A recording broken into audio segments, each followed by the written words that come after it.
ಭೋಜನ ಪ್ರಿಯರಿಗೆಲ್ಲ ನಮಸ್ಕಾರ. ಮೊದಲಿಗೆ ಅನ್ನದಾತ ಸುಖೀ ಭವ ಅಂತ ಹೇಳ್ತಾ, ಇವತ್ತು ನಮ್ಮ ಸಾಲ್ಟ್ ಆ್ಯಂಡ್ ಪೆಪ್ಪರ್ ಯೂಟ್ಯೂಬ್ ಚಾನಲಲ್ಲಿ ಏನಪ್ಪ ಸ್ಪೆಷಲ್ ಅಂದರೆ ಫ್ಲೇವರ್ಫುಲ್ಲಾದ ನಾಟಿ ಸ್ಟೈಲ್ ಚಿಕನ್ ದಮ್ ಬಿರಿಯಾನಿ ಮನೆಯಲ್ಲೇ ಈಸಿಯಾಗಿ ಮಾಡೋ ವಿಧಾನವನ್ನು ಸ್ಟೆಪ್ ಬೈ ಸ್ಟೆಪ್ ಈ ವಿಡಿಯೋಲಿ ತೋರಿಸ್ತಾ ಇದ್ದೀವಿ. ನಮ್ಮ ಸಾಲ್ಟ್ ಆ್ಯಂಡ್ ಪೆಪ್ಪರ್ ಯೂಟ್ಯೂಬ್ ಚಾನಲ್ನ ಯಾರೆಲ್ಲ ನೋಡ್ತಿದ್ದೀರೋ ಸಬ್ಸ್ಕ್ರೈಬ್ ಮಾಡಿಲ್ಲ ಅಂದರೆ ದಯವಿಟ್ಟು ಸಬ್ಸ್ಕ್ರೈಬ್ ಮಾಡಿ, ವಿಡಿಯೋನ ಕೊನೆವರೆಗೂ ನೋಡಿ. ಬನ್ನಿ ಕುಕ್ಕಿಂಗ್ನ ಸ್ಟಾರ್ಟ್ ಮಾಡೋಣ. ಫ್ರೆಶ್ ಆಗಿ ಕಟ್ ಮಾಡಿಸಿರುವಂಥ ಚಿಕನ್ನ ಮೊದಲು 2 ಸಾರಿ ತೊಳ್ಕೊಬೇಕು. ಹಾಗಾಗಿ ನಾವು ನೀರಿಗೆ ಅರಿಶಿನ ಪುಡಿ ಮಿಕ್ಸ್ ಮಾಡಿಕೊಂಡು ತೊಳಿತಾ ಇದ್ದೀವಿ. ಅರಿಶಿನ ಪುಡಿ ಹಾಕಿ ತೊಳೆಯೋದ್ರಿಂದ ಏನು ಯೂಸ್ ಅಂದರೆ, ಅರಿಶಿನದಲ್ಲಿ ಆ್ಯಂಟಿ ಬ್ಯಾಕ್ಟೀರಿಯಲ್ ಗುಣಗಳಿರೋದ್ರಿಂದ ಕೀಟಾಣುಗಳೇನಾದರೂ ಇದ್ದರೆ ಅದು ಕಡಿಮೆ ಆಗುತ್ತೆ. ಮತ್ತು ಚಿಕನಲ್ಲಿರೋಂಥ ರಾ ಸ್ಮೆಲ್ಲು ಕಡಿಮೆ ಆಗುತ್ತೆ. ಇನ್ನೂ ಏನಂದರೆ ಚಿಕನ್ನು ಇನ್ನೊಂದು ಸ್ವಲ್ಪ ನೀಟಾಗಿ ಕ್ಲೀನ್ ಆಗುತ್ತೆ. ಬರೀ ನೀರಿಗಿಂತ ಅರಿಶಿನ ಹಾಕಿ ತೊಳೆಯೋದು ಉತ್ತಮ. 2 ಸಾರಿ ತೊಳೆದಿರೋಂಥ ಚಿಕನ್ಗೆ ಸ್ವಲ್ಪ ಶುಂಠಿ ಬೆಳ್ಳುಳ್ಳಿ ಪೇಸ್ಟು, ಸ್ವಲ್ಪ ಅರಿಶಿನ ಪುಡಿ, ಸ್ವಲ್ಪ ಉಪ್ಪು, ಹಾಗೆ ಸ್ವಲ್ಪ ಮೊಸರು ಹಾಕಿ ಕೈಯಿಂದ ಚೆನ್ನಾಗಿ ಮಿಕ್ಸ್ ಮಾಡಿ ಸೈಡಲ್ಲಿ ಇಟ್ಬಿಡು. ಬಿರಿಯಾನಿ ಮಾಡೋದಕ್ಕೆ 2.5 ಲೋಟದಷ್ಟು ಅಕ್ಕಿನ ತೊಗೊಂಡಿದ್ದೀವಿ. ಈಗ ಈ ಅಕ್ಕಿನ 2 ಸಾರಿ ತೊಳೆದು ಕುಡಿಯೋಂಥ ನೀರಲ್ಲಿ ನೆನೆಸಿಡಬೇಕು. ಸ್ವಲ್ಪ ಬೆಳ್ಳುಳ್ಳಿನ ಸಿಪ್ಪೆ ಬಿಡಿಸಿಟ್ಕೊಂಡಿದ್ವಿ. ಹಾಗೆ ಶುಂಠಿನ ಸಿಪ್ಪೆ ತೆಗೆದು ಸ್ವಲ್ಪ ಹಸಿಮೆಣ್ಸಿನ್ಕಾಯಿ 3 ಟೊಮೊಟೊ ಜೊತೆ ಶುಂಠಿ ಹಾಕಿ ತೊಳ್ಕೊಂಡು ಫ್ರೈ ಮಾಡಬೇಕಲ್ವಾ, ಹಾಗಾಗಿ ಎಲ್ಲ ಚಿಕ್ಕ ಚಿಕ್ಕದಾಗಿ ಕಟ್ ಮಾಡ್ಕೋಬೇಕು.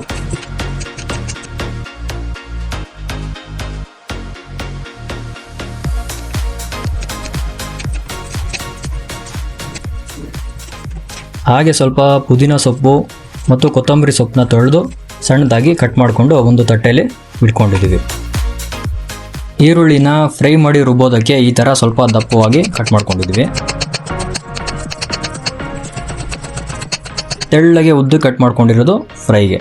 ಒಂದು ಪಾತ್ರೆಗೆ ಸ್ವಲ್ಪ ಎಣ್ಣೆ ಹಾಕ್ಕೊಂಡು ಸ್ವಲ್ಪ ದಪ್ಪಗೆ ಹೆಚ್ಕೊಂಡಿರೋಂಥ ಈರುಳ್ಳಿ, ಶುಂಠಿ, ಹಸಿಮೆಣಸಿನ್ಕಾಯಿ, ಟೊಮೊಟೊ, ಕೊತ್ತಂಬರಿ, ಪುದೀನ ಸೊಪ್ಪು ಹಾಕ್ಕೊಂಡು ಸ್ವಲ್ಪ ಫ್ರೈ ಮಾಡಬೇಕು.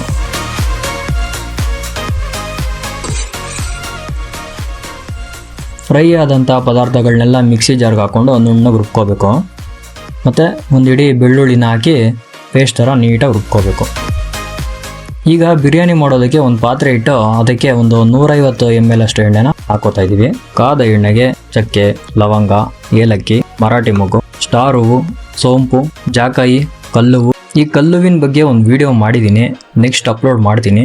ಈಗ ಈ ಎಲ್ಲ ಮಸಾಲೆ ಪದಾರ್ಥಗಳನ್ನ ಎಣ್ಣೆಗೆ ಹಾಕೋತಾ ಇದ್ದೀವಿ. ಕಟ್ ಮಾಡಿದಂಥ ಈರುಳ್ಳಿ ಹಾಕ್ಕೊಂಡು ಫ್ರೈ ಮಾಡಬೇಕು.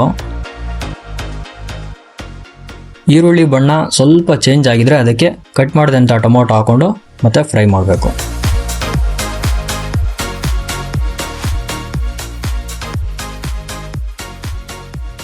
ಈಗ ರುಬ್ಬಿದ ಮಸಾಲೆನ ಈ ಪಾತ್ರೆಗೆ ಹಾಕ್ಕೊಂಡು ಮತ್ತೆ ಫ್ರೈ ಮಾಡಬೇಕು.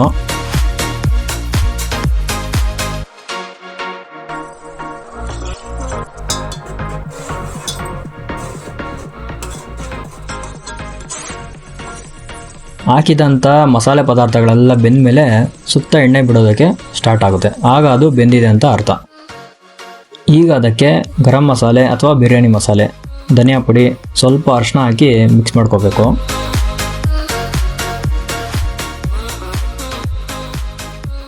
ಬೇಯ್ತಾ ಇರೋಂಥ ಮಸಾಲೆಗೆ ಆಗಲೇ ಮ್ಯಾರಿನೇಟ್ ಮಾಡಿದಂಥ ಚಿಕನ್ ಹಾಕ್ಕೊಂಡು ರುಚಿಗೆ ತಕ್ಕ ಉಪ್ಪನ್ನು ಹಾಕ್ಕೊಂಡು ಚೆನ್ನಾಗಿ ಮಿಕ್ಸ್ ಮಾಡಿ. ಉಪ್ಪು ಮಸಾಲೆ ಎಲ್ಲ ಚಿಕನ್ ಪೀಸಸ್ಸು ಹೀರ್ಕೊಂಡು ಬೇಯ್ತಾ ಇರುತ್ತೆ.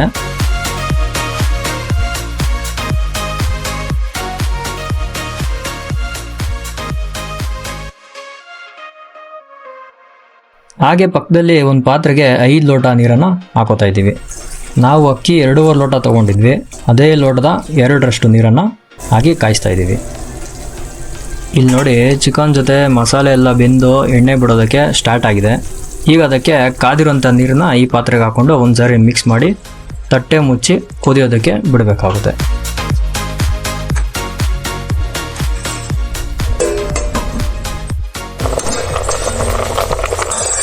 ಈಗ ಕುದೀತಾ ಇರೋಂಥ ನೀರಿಗೆ ತೊಳೆದು ನೆನೆಸಿರೋಂಥ ಅಕ್ಕಿನ ಹಾಕೋಬೇಕು. ಹಾಗೆ ಒಂದು ಈ ಸೀಕ್ರೆಟ್ ಎಲೆನ ಹಾಕೋತಾ ಇದ್ದೀವಿ. ಈ ಎಲೆ ವಿಡಿಯೋನ ಮಶ್ರೂಮ್ ಬಿರಿಯಾನಿ ವಿಡಿಯೋಲಿ ಹೇಳಿದ್ದೀನಿ, ನೋಡಿಲ್ಲ ಅಂದರೆ ನೋಡಿ, ಬೇಕಂದರೆ ಕಮೆಂಟ್ ಮಾಡಿ, ಆ ಗಿಡದ ಬಗ್ಗೆ ಸಪ್ರೇಟ್ ವಿಡಿಯೋನ ಮಾಡ್ತೀನಿ.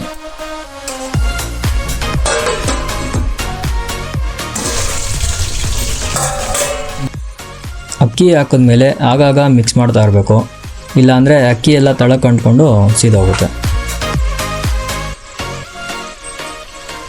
ಹಾಕಿದಂಥ ನೀರು 90% ಕಡಿಮೆ ಆಗಿದೆ ಅಂದಾಗ ಅದಕ್ಕೆ ಕಾಳು ಮೆಣಸಿನ ಪುಡಿ, ಸ್ವಲ್ಪ ತುಪ್ಪ, ಹಾಗೆ ಒಂದು ಅರ್ಧ ನಿಂಬೆಹಣ್ಣು ಹಾಕಿ ಮಿಕ್ಸ್ ಮಾಡಿ ಒಂದು ತಟ್ಟೆನ ಮುಚ್ಚಬೇಕಾಗುತ್ತೆ.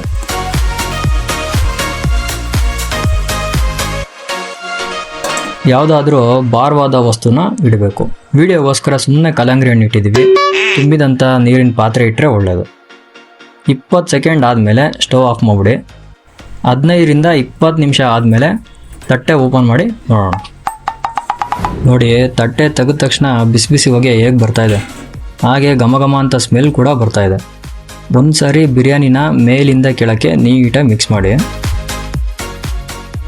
ಹೋಟೆಲ್ಗಳಲ್ಲಿ ಕೊಡೋ ಥರ ನಾವಿಲ್ಲಿ ಅಡಿಕೆ ತಟ್ಟೆ ಮೇಲೆ ಬಾಳೆ ಎಲೆ ಹಾಕಿ ಬಿರಿಯಾನಿಗೋಸ್ಕರ ರೆಡಿ ಮಾಡಿದ್ದೀವಿ.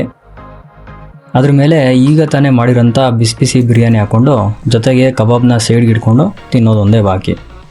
ಕಬಾಬ್ ವಿಡಿಯೋನ ಅಪ್ಲೋಡ್ ಮಾಡಿದ್ದೀವಿ, ಲಿಂಕು ಡಿಸ್ಕ್ರಿಪ್ಷನ್ಲಿರುತ್ತೆ, ಬೇಕಿದ್ರೆ ಒಂದ್ಸತಿ ನೋಡಿ.